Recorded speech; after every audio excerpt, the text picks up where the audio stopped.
God willing, today we'll be reading from um, Surah 31, verse 8.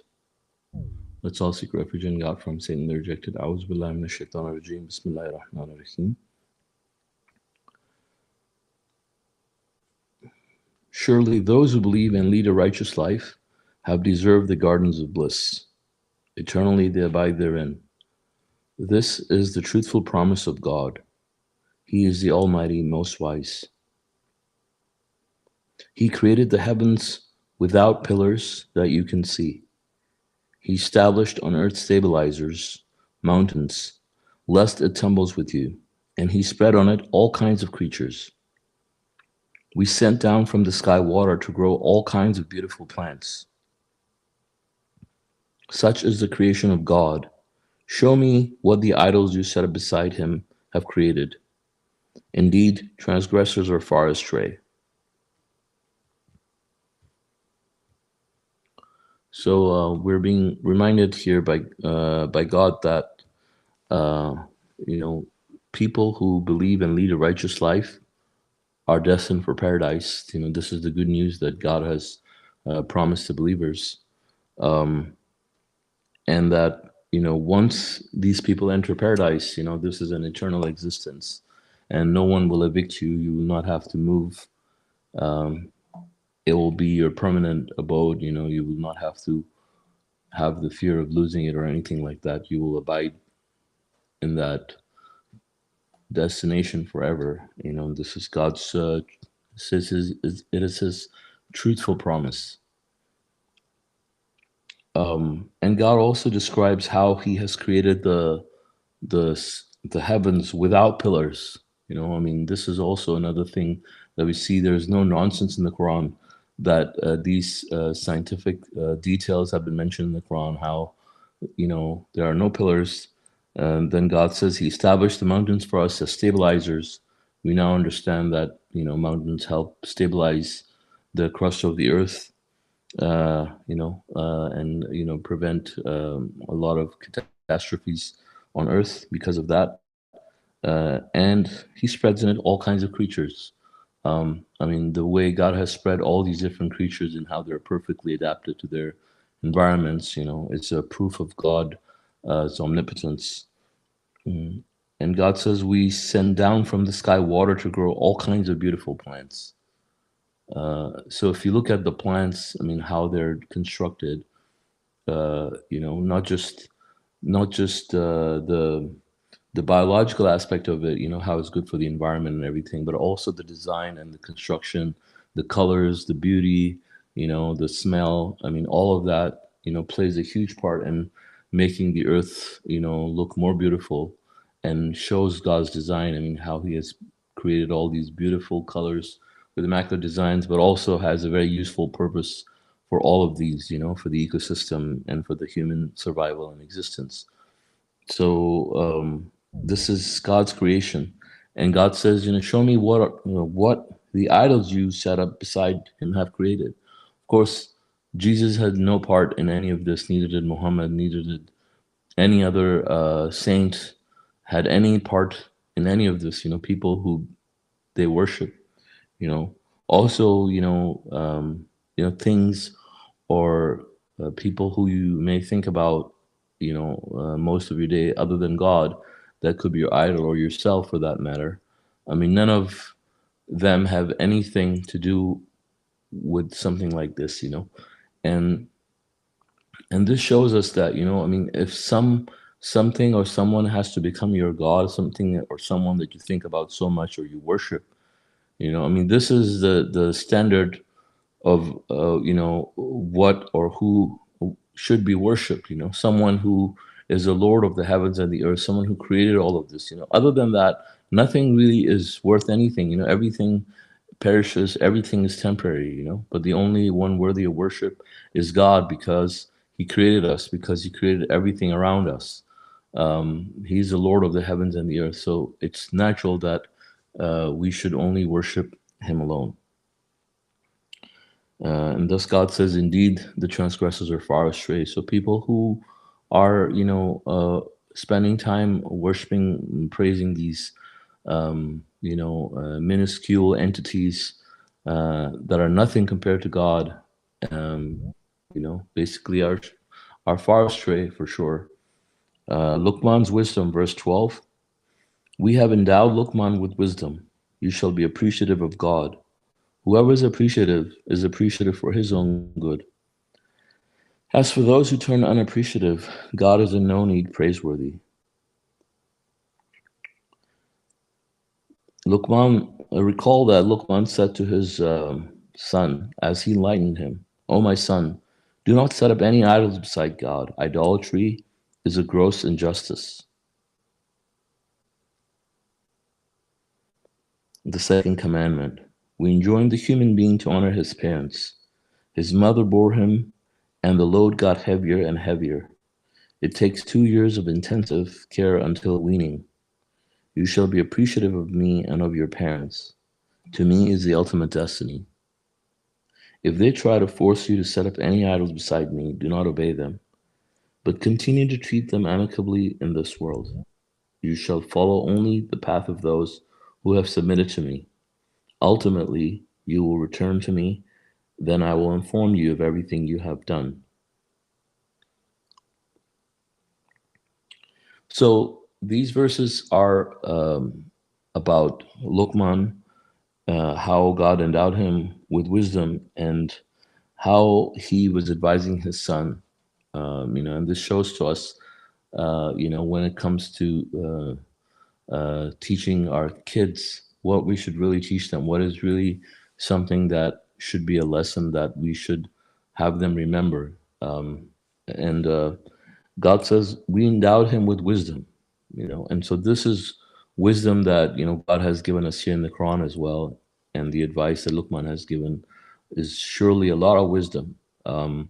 He said, "You shall be appreciative of God. Whoever is appreciative for his own good."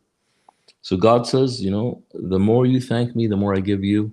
If you turn unappreciative, God is in no need of anyone praiseworthy. And so, for us, in order to be happy, it is required of us to be appreciative of God. Obviously, what are we appreciative of?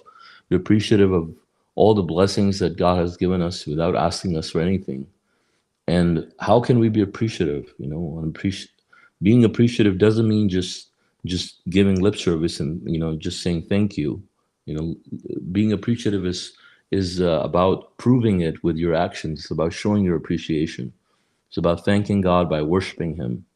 And so that's why Luqman said to his son to not set up any idols besides God. The only way you can appreciate God is by worshiping Him alone. If you set up idols beside God, then you're being unappreciative and you're thanking someone else for all the blessings God has given you, which is injustice.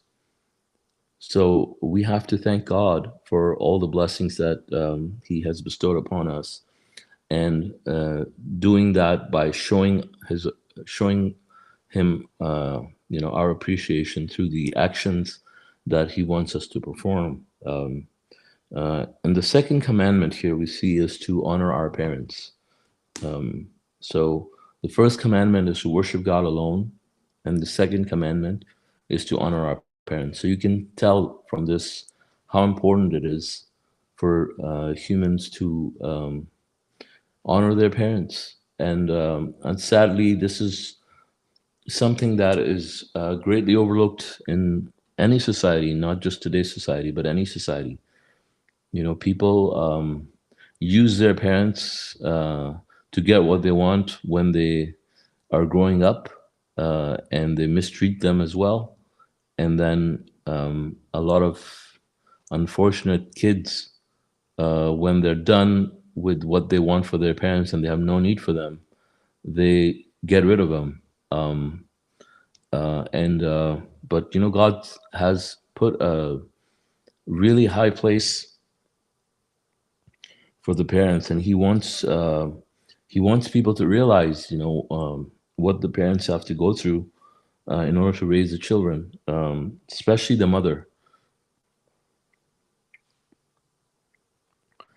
It says his mother bore him,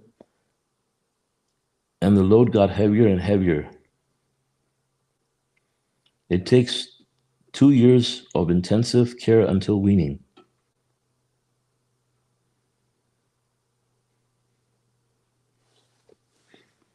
So we can see here that a mother has to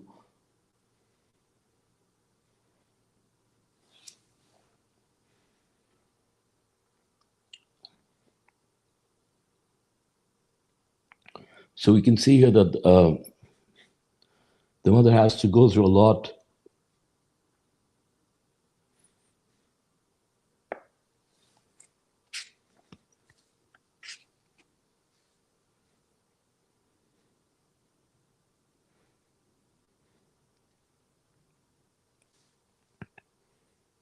Okay, so God says that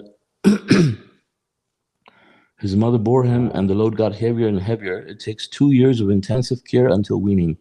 So the mother has to feed the child, and the mother has to, have bear the load and the whole pregnancy period, dealing with the hormones, sacrificing your physical health, your daily priorities, all of that. A lot goes into place. Um,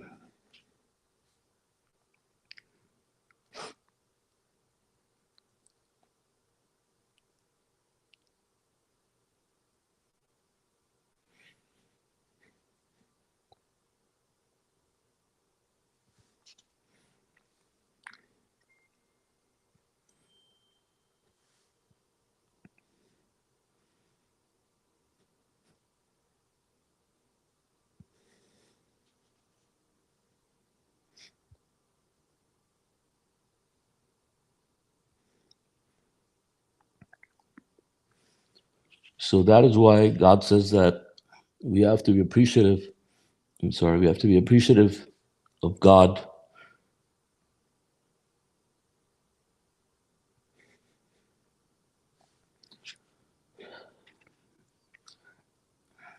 So that is why God says we have to be appreciative of God and appreciative of our parents, and that to God is our ultimate destiny. But God says that if your parents try to force you to set up idols, you shouldn't obey them. And this happens because a lot of parents, will be old and they'll be stuck in their ways. So it will be very difficult for them, for whatever reason, to worship God alone. And uh, so it, but God says you shall still continue to treat them amicably in this world. And if they try to force you to set up any idols, you should not obey them.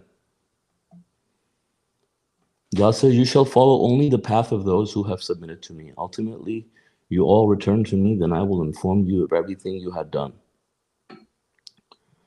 Verse number 16, Luqman's advice. "O my son, know that even something as tiny as a mustard seed deep inside a rock, be it be it in the heavens or the earth, God will bring it. God is sublime, cognizant.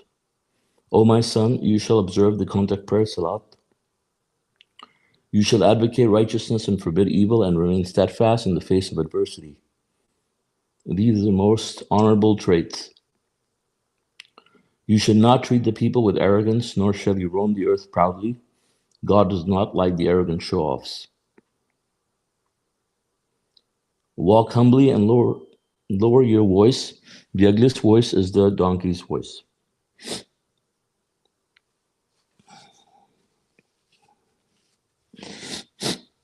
Okay. So here we can see the advice that Luqman gave to his son. And God says that even something as tiny as a mustard seed deep inside a rock, God will bring it out.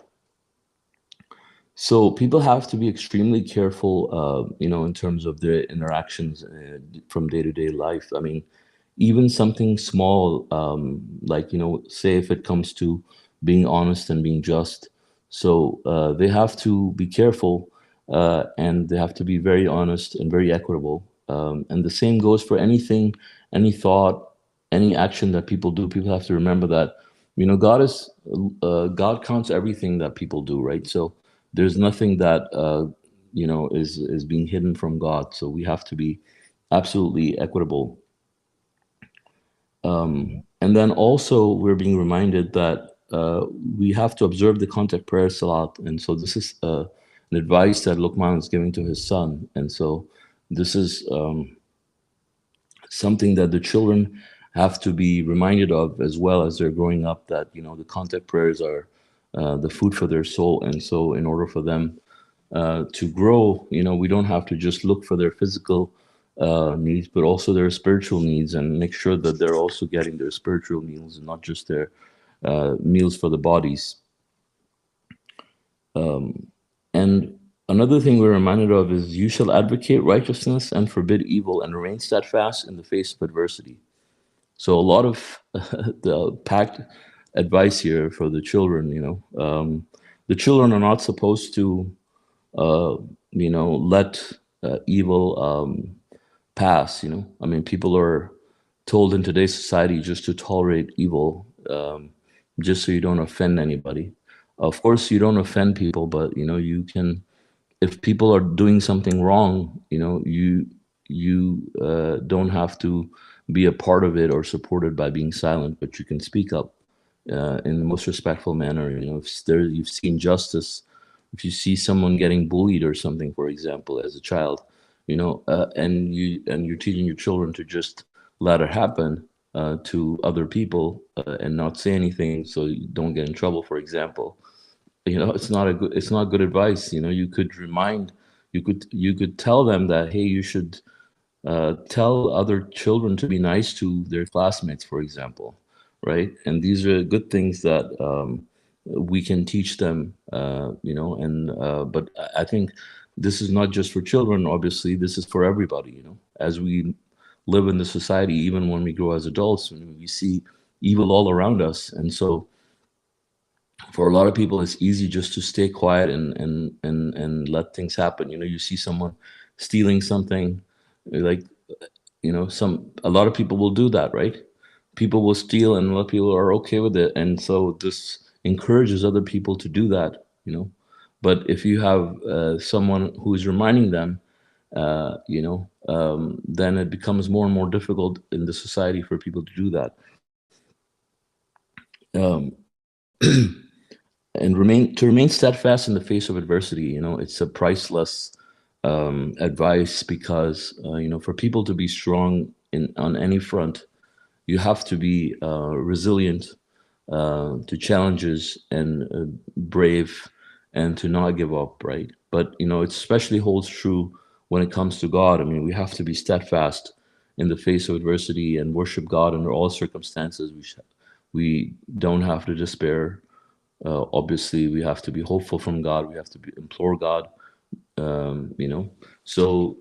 But this is true for even as we grow in the worldly life as well. I mean, you will have challenges in everything, in school, in work, in everything, and so it's easy to get discouraged.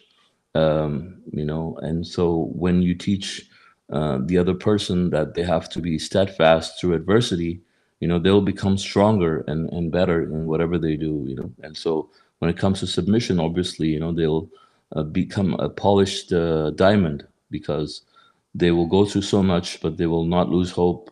Imagine. And so they will continue to strive, continue to worship God. They'll pass their test eventually. And God said, these are the most honorable traits. And other advice is to not treat the people with arrogance, to not roam the earth proudly. God does not like arrogant show-offs. So being arrogant and being a show-off is something that is a trait of egotistical human beings. I mean, we all have egos, and we're egotistical creatures. So it's a trait of humans to have this element somewhere. And people like to do that, but God is reminding us against, because everything that we have, it's not from us, it's from God. Everything good that we have comes to us from God, is given to us by God. So instead of being boastful and proud, we should be thankful and appreciative of God for the things that He has given us. If you have something nice, you can say mashallah, right? Instead of saying, whoa, I'm so smart, I have this thing or that thing. you know so I mean, there's a very little difference in the two of them. And so When you're not boastful and proud, and you attribute everything to God, one, God will give you more because you can handle it, whether it's intelligence or whatever it might be, you know. Because once your head gets swelled up, I mean, it cannot even grow further in terms of whatever it is that you think you might be good at. You can get so full of yourself so quickly. But also, I mean, we can turn into disbelievers because we start giving power to ourselves instead of God. Our ego can become our God. And so this is a very slippery slope for a lot of people. You know, a lot of people will come into submission, and after a while, you know, start thinking that they're very knowledgeable and become saturated by information, or start thinking they're very righteous and fall off the path. You know, many people in the religious world, you know, fall prey to that all the time. And we see that they're so full of themselves and they think they're so righteous, and they look down on people all the time. And they don't realize how arrogant they become in the process so quickly. And, you know, before they know it, you know, they're sucked into the world of Satan. So we have to remember that, you know, whatever we know, whatever we are in our submission to God, you know, it's because of Him. You know, it's not something of you. I mean, I know people say that, yeah, I mean, everything comes from God and all that, but really, the realization has to be there. The actual realization that, you know, whatever, wherever you are in life with submission, especially, you know, is coming from God. So don't don't you know, God says, like, for example, God says, do not exalt yourselves, right? He knows you when you were in your mother's bellies. And so God knows us, and God knows our innermost thoughts. God knows what goes in our heads and what's in our hearts and everything. So we don't have to, and we shouldn't exalt ourselves and say things to make us look righteous or make us look like we're somebody. You know, because it all, whatever it comes from God. And for God, it's so easy to take it in one day, you know, in the blink of an eye. Obviously, you know, everything could be gone, you know, whether it's anything of this world, or, you know, whether it's it's your guidance or your knowledge. So God is the one who controls everything, and He has laws in place. And so we have to make sure that we adhere to those laws in order to remain guided. And God says, walk humbly and lower your voice. The ugliest voice is a donkey's voice. So we have to lower our voice. A lot of times, you know, people that are arrogant uh, and boastful can also be very loud. And so God says we have to lower our voices too. You know, it is a sign of cockiness and ego, and it's not something pleasant to witness, uh, anyways. And so, you know, God is teaching us how to be righteous, and this is part of being righteous. God says the ugliest voice is a donkey's voice. Now, donkey is a submitter, but, you know, God has given this donkey a voice that is very unpleasant to hear. You know, and you know, you don't necessarily have to be loud though to have that donkey's voice and to not be humble. You know, I mean, we all know people that are so full of themselves or are narcissists, and when they talk about themselves, you know, they have such a high opinion of themselves and grandiose, whatever they call it. You know, so you know, we shouldn't be like that, and God is reminding us to be aware of that. God says, do you not see that God has committed in your service everything in the heavens and the earth, and has showered you with His blessings, obvious and hidden? Yet some people argue about God without knowledge, without guidance, and without the enlightening scripture. So God has committed everything in our service, everything in the heavens and the earth, and He showers us with His blessings that are obvious or hidden. And God says, yet there are people who argue about God without knowledge, without guidance, and without the enlightening scripture. And I mean, at one point or another, I mean, we all may have witnessed that people that will argue about God without knowledge, without guidance, and without enlightening scripture. And so, what do they argue with? Their personal opinions, right? Following the parents blindly, a common tragedy. When they are told, follow these revelations of God, they say, no, we follow only what we found our parents doing. What if the devil is leading them to the agony of hell?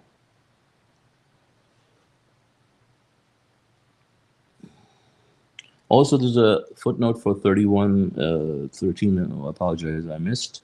It says, how will you feel if you take care of a child, give him the best education, and prepare him for life only to see him thank someone else? Thus is idolatry injustice. So most people follow their parents blindly. I mean, anybody who gets born in a Christian family becomes Christian. Anybody who's Jewish, more than likely is Jewish. You know, anybody who's born in whatever family, whatever sect or subsect they identify with, you know, naturally they pick that up without thinking, without choosing. I mean, that's the majority of people on earth, and it's a common tragedy. That's why it says. And so God says, when you tell them, you know, follow these revelations of God, I mean, they say, no, follow what we found our parents doing. I mean, what? So God says, like, what if your parents were not guided, you know? But they don't think about that. They say, yeah, was our parents' religion. This is our religion. You know, it's like, I mean, how does your religious belief, you know, become an inheritance, you know, that you inherit from your parents? I mean, most people don't think about that. But idol worship, you know, most people fall into idol worship as a result of that. And, you know, just you have the majority of people on earth are idol worshippers and they're giving birth to more kids and they're also idol worshippers naturally. But God says that about idol worship and how it's an injustice. It's like, imagine if you spend your whole life, you know, raising someone, giving them everything, good education, everything, you know, prepare them for life, all that, and then they end up thanking a perfect stranger, for example. I mean, how will it be? You know, it's a great injustice. Verse 22, the strongest bond. Those who submit completely to God while leading a righteous life have gotten hold of the strongest bond. For God is in full control of all things. As for those who disbelieve, do not be saddened by their disbelief. To us is their ultimate return. Then we will inform them of everything they had done. God is fully aware of the innermost thoughts. We let them enjoy temporarily, then commit them to severe retribution. So, God basically is in full control of all things, right? So if you worship God alone, you lead a righteous life, and you submit completely to God, then you have gotten hold of the strongest bond. Why? Because, you know, He is the strongest in all of the universe, the seven universes. He's the Lord of the universe, you know. So imagine if you had a friend who was the president of your country or something, right? I mean, you would be in a very good position, right? But you have God in this case who controls everything, who created you, who controls the universe, who controls your enemies, who controls your boss, your spouse, everything. So if you just lead a righteous life and submit to God, I mean, it looks so easy when you talk about it, right? But it's not. But still, God says that if you believe in God and lead a righteous life and submit completely to Him, you know, you have gotten hold of the strongest bond. At the same time, God says we should not be saddened by people who disbelieve, you know, because we see people left and right disbelieve, and we see that, you know, they have something so amazing in front of them, a guidance that can save them and is a solution to all their problems in life. But they simply won't choose it, and they will use words to uh, insult the truth, right? Insult the religion, insult God, insult the messengers, ridicule them, ridicule you, and all this stuff. And so naturally, this could be saddening for people, but God says we should not be saddened. And because we shouldn't be saddened, because all these people will end up paying for everything they're doing, you know. It might look like for right now that some of these people will get away with it, but nobody gets away with anything. And this is why God says that we should not be saddened. And we just let them enjoy it temporarily and then commit them to retribution. They believe in God, verse 25. If you ask them, who created the heavens and the earth, they will say, God. Say, praise be to God, yet most of them do not know. To God belongs everything in the heavens and the earth. God is the most rich, most praiseworthy. So we see that these are the people who actually, believe in God, yet they're idol worshippers because they still follow idols. They know that God has created everything, but still they worship idols for whatever reason. Satan has duped them, and so they still worship idols. And God says they're basically ignorant people. To God belongs everything in the heavens and the earth. God is the most rich, most praiseworthy. So the only one who's worthy of praise in this world is God, really, because God is the one who created all the good things. Everything that you think is good, God created it, you know. So all that praise goes to God, you know. Look at a beautiful painting, for example, or a beautiful photograph, and you're thanking the person, praising the person who painted it. Guess who created that painter and who controlled him? God. Who inspired him?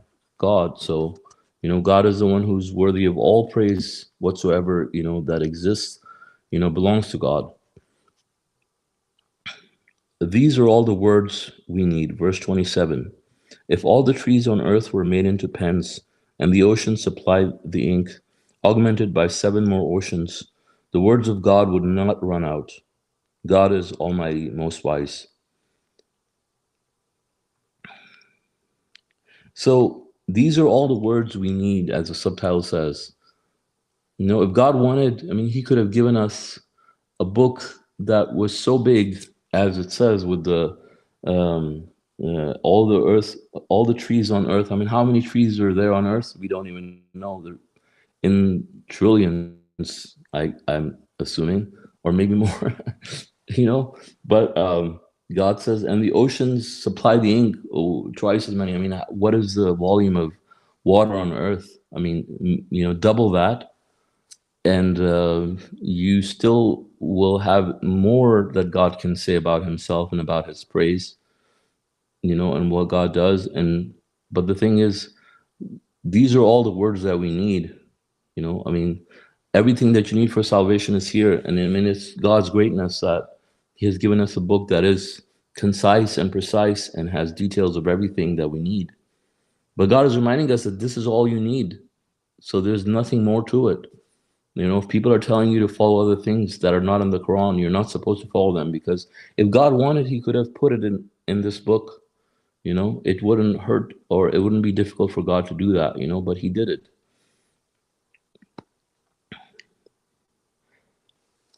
Verse 28, the creation and resurrection of all of you is the same as that of one person. God is here, God is here, seer. So the creation and resurrection of all of us is the same as the creation and resurrection of one person. I mean, if you can think about that, I mean, you try to wrap your head around it, right? But we can't, because we are people that are not built like that. You know, I mean, if we do one thing, you know, doing it twice is usually twice as hard. You know, if you so I mean, I was going to give some examples, but it could get confusing because we're humans and we think differently. But let's say if I wanted to travel to one city, you know, I can do it easily, but if I have to travel to 2 cities or 3 cities or 4 cities, I mean, as I increase the number of cities, it's become the you know, amount of complexity and difficulty will become harder and harder, but not for God, because God's brain, God doesn't have a brain like us. He doesn't need it. And so for him to do something, God simply says, be, and it is. So for him to create one person or 1 trillion people and resurrect them and create them or do whatever is the same. And it's a really, really hard concept for people to understand because that's how we are wired up. But for God, he's the creator. And so he can do it, whatever he wants, and nothing is difficult for him. So this shows to us how omnipotent God is. So imagine like if he created one book, he could create like 20 million books. It would be the same for him. And he could do that. But we don't need 20 million books. We just need this one book and it has everything that we need for our salvation. God alone worthy of worship. Do you not realize that God merges the night into the day and merges the day into the night? And that he has committed the sun and the moon in your service, each running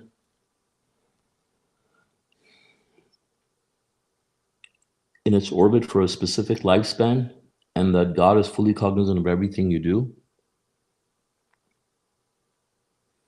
This proves that God is the truth, while any idols that set up beside him is falsehood, and that God is the most high, most great.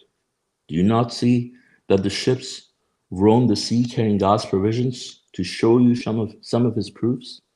Indeed, these should be sufficient proofs for everyone who is steadfast, appreciative.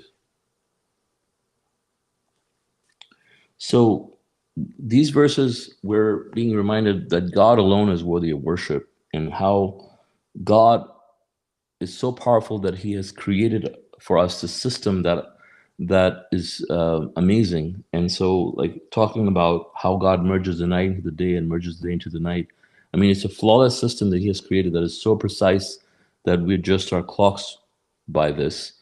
And this is God's system, and how he's committed the sun and the moon in his service, in our service, that they're orbiting for millions of years without deviating even slightly. And so this is God's system, that he has allowed this to happen for a specific lifespan, and that God is fully cognizant of everything you do.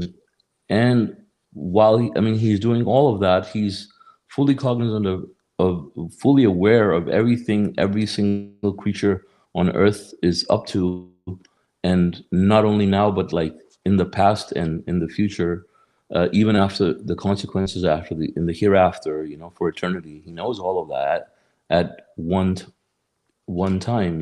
He knows that right now. And so this is mind blowing, but this is true. And God says this proves that God is the truth, while any idol you set beside him is falsehood, and that God is the most high, most great.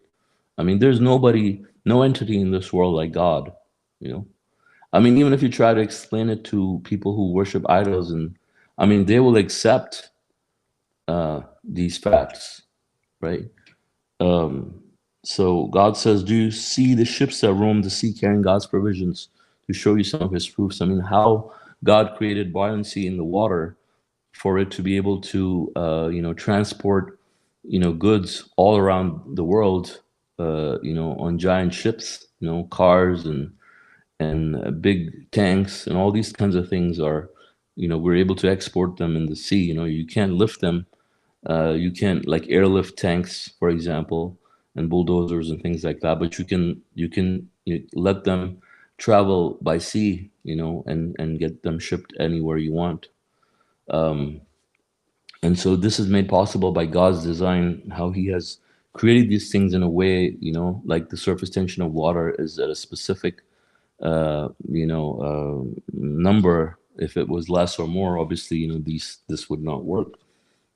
Um, so God says, indeed, these should be sufficient proofs for everyone who is steadfast and appreciative. So we have to be steadfast and appreciative in order to be able to even comprehend these proofs. When violent waves, verse 32, when violent waves surround them, they implore God, sincerely devoting their prayers to him alone. But as soon as he saves them to the shore, some of them revert. None discards our revelations except those who are betrayers and appreciative. O people, You shall reverence your Lord and fear the day when a father cannot help his own child, nor a child can help his father. Certainly, God's promise is truth. Therefore, do not be distracted by this life.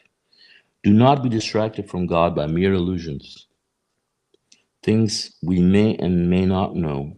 With God is the knowledge regarding the hour and of the world. He is the one who sends down the rain, and he knows the contents of the womb. No soul knows what will happen to it tomorrow, and no one knows in which land he or she will die. God is omniscient, cognizant. And the footnote for 31:34 says, God reveals his knowledge whenever he wills. We learn from this verse that we may be able to predict the reign and the gender of the fetus, but we can never know the time or place of death. In accordance with 72:27, God has revealed the end of the world through his messenger of the covenant. See 1587, 2015, and Appendix 25 for the details. So God says that there are people that will implore God for things when they are basically in trouble, like when violent waves surround them. But when they are safe, then they will forget about their imploring and they will revert because they are only bad weather friends. But God says only those who are betrayers and unappreciative are the ones that are discarding God's revelations. So we have to be appreciative and remember God. And God says we should reverence a day, the day of judgment, when a child cannot help his own father, nor a father can help his own child. Certainly, God's promise is the truth. Therefore, we should not be distracted by this life, by illusions. So we need to remember that there is going to be a day when no one can help anybody. Not even your father can help you, not nor you can help your father. And so it's going to be a very difficult day when everybody's, going to be worrying about himself. And so we have to remember that, and we have to prepare for that. And then verse 34 talks about how things that we may or we may not know. And this is why we see the verse that says, he sends down the rain and the contents of the womb. And so, but no one knows, what will happen to it tomorrow, and no one knows in which land he or she will die. Right. So this shows us that no one knows. You can predict things, certain things, right? But you can never know exactly when you're going to die and where you're going to die. And this is just part of God's test, that if this information was available to people, people will abuse this in many ways. But God has kept this unknown for us. So may God allow us to be, among those people that are able to observe these commandments. Obviously, this is great information, but it comes with great responsibility of actually having to follow them. But if we do follow them, obviously it's for our own good. And but the thing is that it's not so easy because of who we are, you but God wants us to be guided. God wants to help us. So really, now it's up to us, how serious we are about making the hereafter to be able to submit and follow His commandments. So with that, God willing, I'll end. And if you guys have any comments or questions, please feel free. Thank you.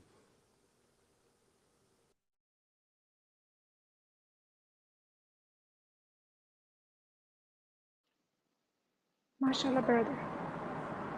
Mashallah, praise God.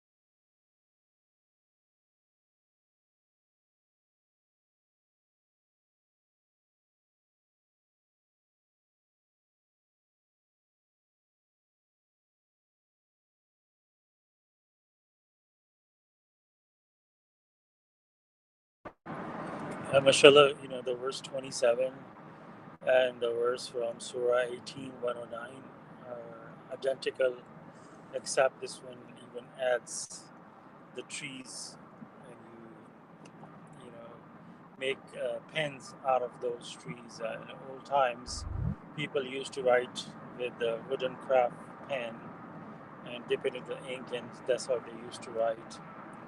And we can see the amount of lumber in this world is just insane. The jungles, the Amazon forest. We have cut down vast amount of forest, and people have moved. But especially 1400 years ago, this world was covered with massive amount of trees, and so you can only imagine how many pens you can make out of those trees, and also the ink that provides. This I can never understand this verse, both of these verses from 109 to 18 and this one. That what does God mean by this? I try to fathom the greatness of God through these verses, but the more, mashallah, I wonder on these verses, the more I get shocked. I mean, many times I sit down and think about these verses and try to understand, but it makes me more and more shocked that instead of, like when you get a great, awesome news, after a couple of times, that news is not shocking anymore. Not even like, imagine you have a child, a birth of a child, you get excited, but you don't get excited every day. Or somebody wins a lottery, I mean, they will be excited for a few days, and that's about it. But the power of these verses are, the more you meditate on these verses, I mean, it really it shocks you every time, and even the shocking gets more and more stronger. That how great our Creator is. We cannot fathom the greatness of our Creator. That's why in the Surah 18, I mean Surah 31, when the son of Luqman, when he talks to his son, he says, paraphrasing the verse that says, idol worship is a gross injustice. So when you match these two verses, that's where you start to have some idea, only some idea, how bad this is, how bad it is to have any idol with God. Uh, that's where the justification of anyone going to hell becomes more understandable. That why someone was to burn in hell for eternity, because this is who God is, and when you associate, we should be extremely respectful and humble to God. Extremely, I mean, we should be like, there's no amount of you know humbleness that we can say how humble we're supposed to be. Really bring us the contact here, that how reverent and humble we're supposed to be, how when we are talking to God, how can any other thought can enter our mind, and that we should be beating ourselves after the salat, that how can I think about my work, or how can I think about something else. That should bother us, and try our best to focus in the salat, that we are talking to our Creator, and he's mentioning all these verses in this, only alone in this surah, that who created all this, everything that you see around ourselves. These are really, really powerful verses, mashallah.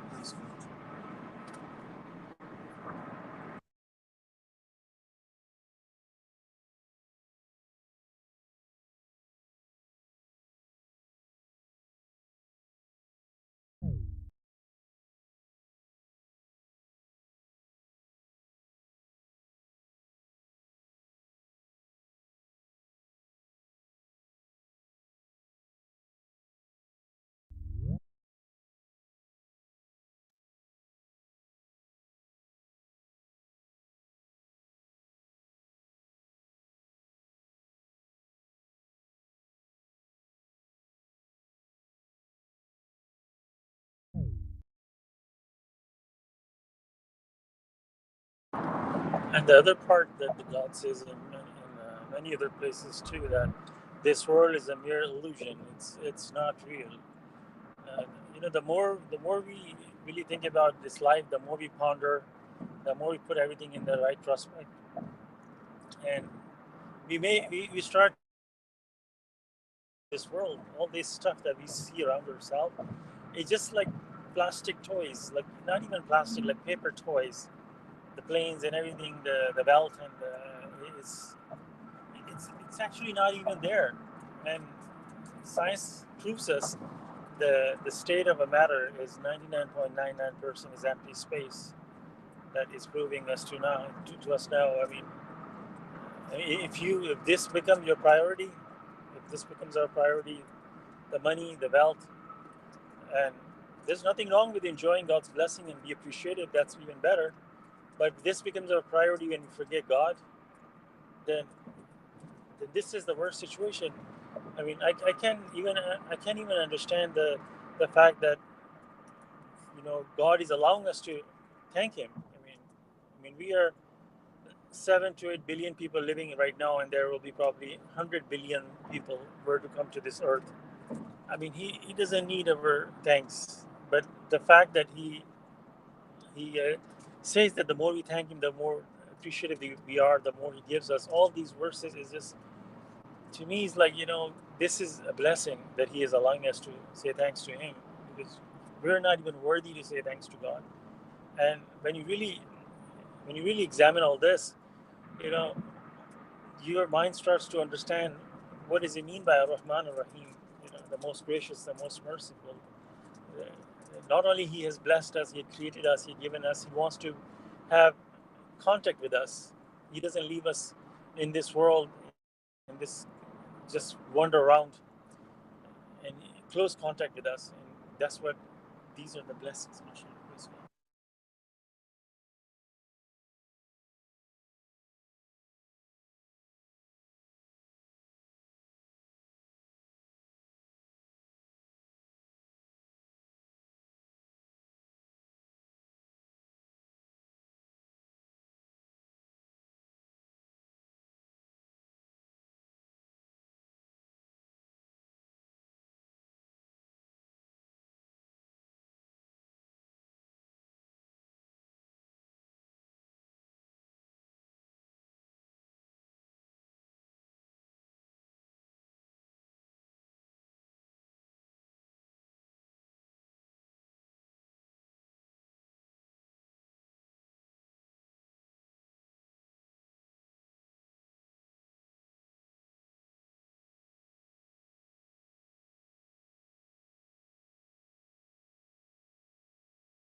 Okay, are there any other comments or questions?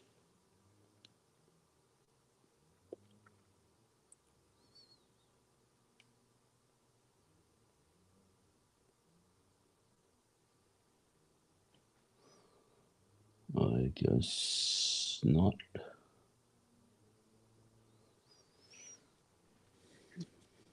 Yeah, Assalamu alaikum, everyone. Assalamu alaikum. Yes, I have a question about verses. Mm-hmm. Yes, 31:19. Yes. Walk humbly. How to mention it? Walk humbly and lower your voice. The ugliest voice is the donkey's voice. So actually, I don't have any idea about the donkey's voice. So You can want to you? know what it sounds like? Yes, yes. Sounds like, or why God is saying, why God, give this, I mean, the example, donkey's voice. Is there is any research and analysis why God Yeah. uses this? sample. The Ali, ugliest voice. Ali can sample it. Ali. You want me to make a sound of a donkey? You can go to YouTube and there's like tons of voices of the donkey. Is it okay? Yeah. Yeah, Uh, no, you know, the only thing is, it's you cannot just take something and apply it and even like, for example, if you're talking to 100 people and there's a microphone, you have to talk. So it's not in that context that you cannot even make a voice. It's just that the reference God is giving us, don't talk to people. You don't be like and speak with the far away and you shout. Voice.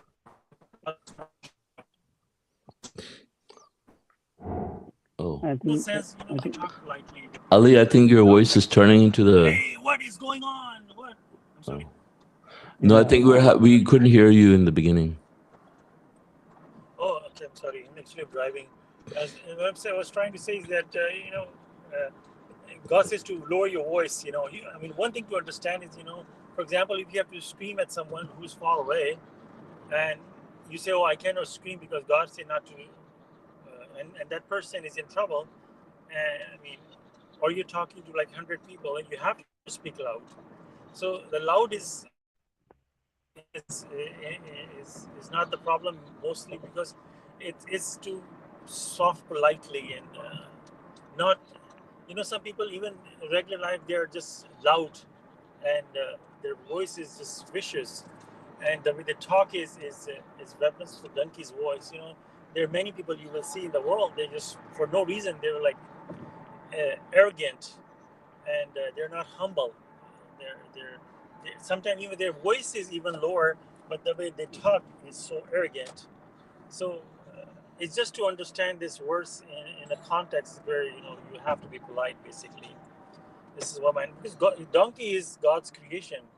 It's not that donkey is rude. Donkey is one of the humble creature, and he's a hardworking creature, and God gave him that voice for us to learn from that. I mean, there are animals like lion that when they make a roaring sound, you can hear it from miles away. So along the line is just, I think my understanding is that you have to be like polite and kind to people, that you don't hurt other people's feeling. I think that's my understanding, especially.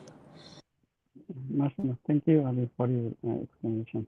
What do you say, Suleman, about that? What do I say about that? Yeah, I mean, you just have to be polite and respectful and kind to people, you know. Yeah, exactly. Like God says, lower your eyes for the man. Like suppose you're talking to somebody and you have to make eye contact, and you say, "I cannot look at your eyes."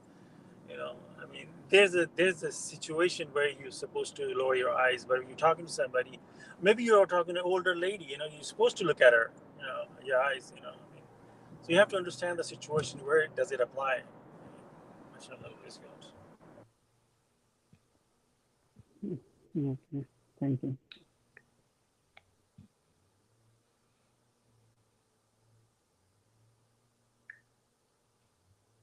Yeah, I mean, Mr. Brother Shah, imagine you're like talking to 100 people, and they say, "We cannot hear you in the back." I said, "I cannot talk loud because God says so. I don't care you hear me or not." You understand? Oh, mashallah, praise God.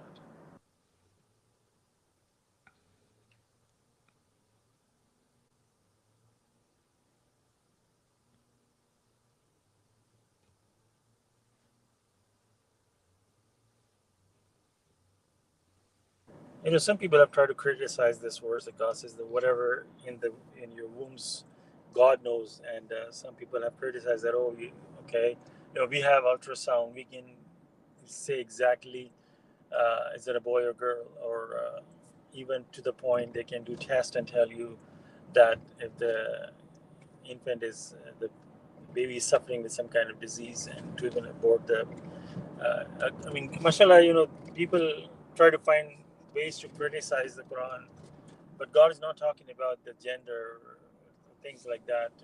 Even God is the one created the ultrasound. It was not the people they created ultrasound.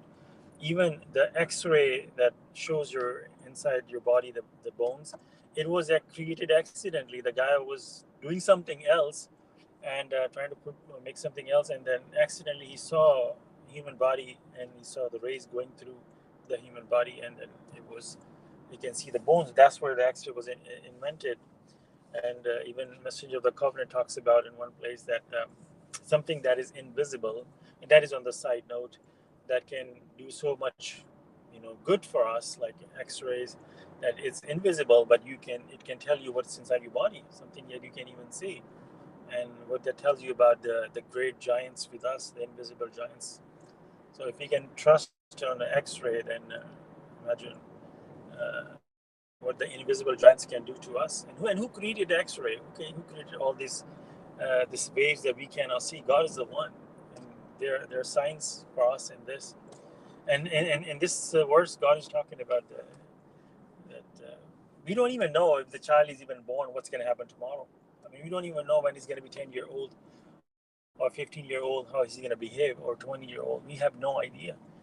We just go along as the thing, but God already knows his entire course of his life, what he's going to live, where he's going to go, where he's going to go to school, and what he's going to do in his life. All that is already God already knows, down to the point where God even knows that there's a stamp on his forehead, that is he going to even hell or heaven. It's just because God knows the future.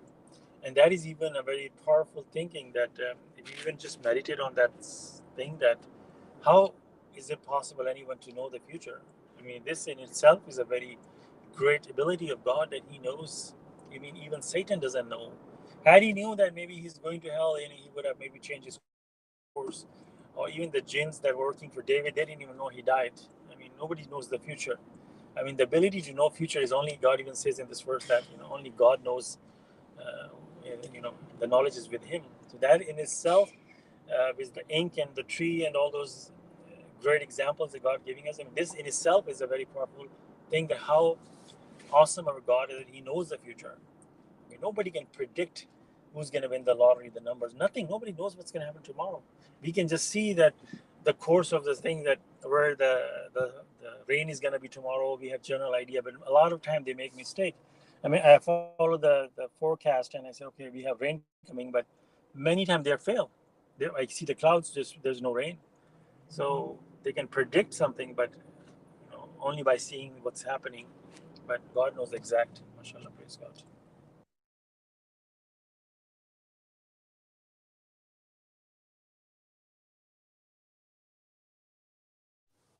Yeah, I just want to say that for the part about the rain and the contents of the womb, I mean, God is not saying that no soul knows the contents of the womb, or no one knows about the rain, right? Those are the parts that God says He knows, but He doesn't say that He's the only one who knows. But He says specifically, no soul knows what will happen to it tomorrow, and no one knows in which land he or she will die. So this verse is even kind of like a hint, like people may know, like what's in the womb, male or female, and they may know, like, for example, about the rain.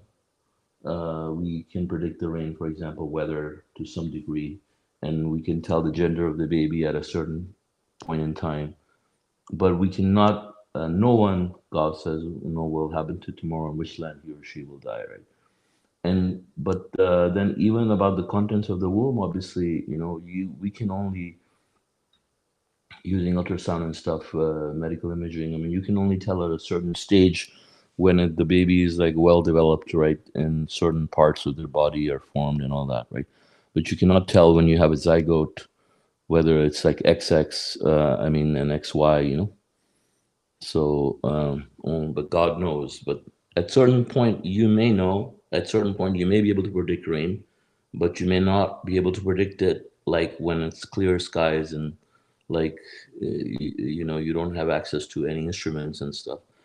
But you may be able to predict it. Let's say when you see heavy gray clouds in front of your head, you can say, okay, well, it might rain. Similarly with the sex of the baby, gender of the baby, but you can't tell him you're gonna die tomorrow. I mean, a lot of times we see, for example, even like doctor says, you have 2 months to live, and then the person then lives 20 years or something, you know.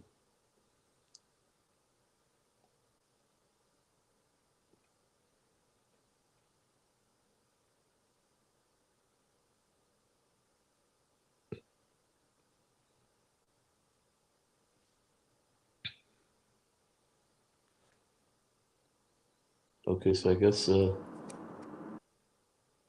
someone has a comment. No, no, I was just gonna say what you said. Yeah, they do CT scans and the MRI and all that stuff is. They don't even know.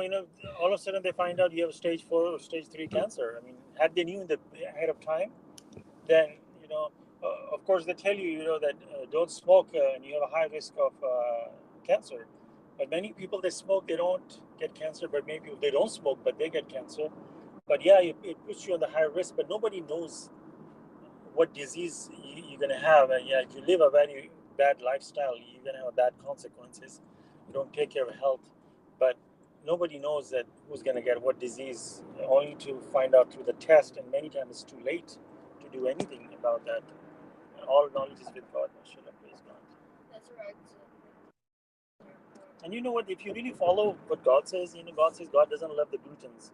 Uh, God loves the people. God gives an example of bee. God doesn't want the people Gluttons. gluttons. Yeah, I'm sorry. I always Yeah. mispronounce this word. Yeah. Gluttons. And then also, God gives example of bee who's hardworking. God doesn't like, even Messenger of the Covenant say God likes people who are hardworking people. Yeah, if somebody is God designed our body to work, hard. If you just become lazy bum and not do anything and just eat all the food, and of course we're gonna get into diabetes, and diabetes is the root cause of many many many diseases, even cancer and other things, and of course you're gonna get sick. But if you really follow God's commandment, and then submit to God and follow what God says, and not only physically you will be healthy, God makes sure that nothing bad will happen to you. You follow. You say God doesn't want me to eat all the time. I want to follow what God says. I want to stay active. I want to be worship God alone, and I do all those things. When you do, not only your body will support you with God's leave, and you have invisible giants, and you will not get sick. Period. I mean, this is very straightforward, and people don't understand that. People just don't grasp the understanding that how is it possible for nobody to get sick. Well, if you follow what God says, you will not get sick. Period. If you're getting sick, then maybe you are not following God the way it's supposed to be. Mashallah, praise God.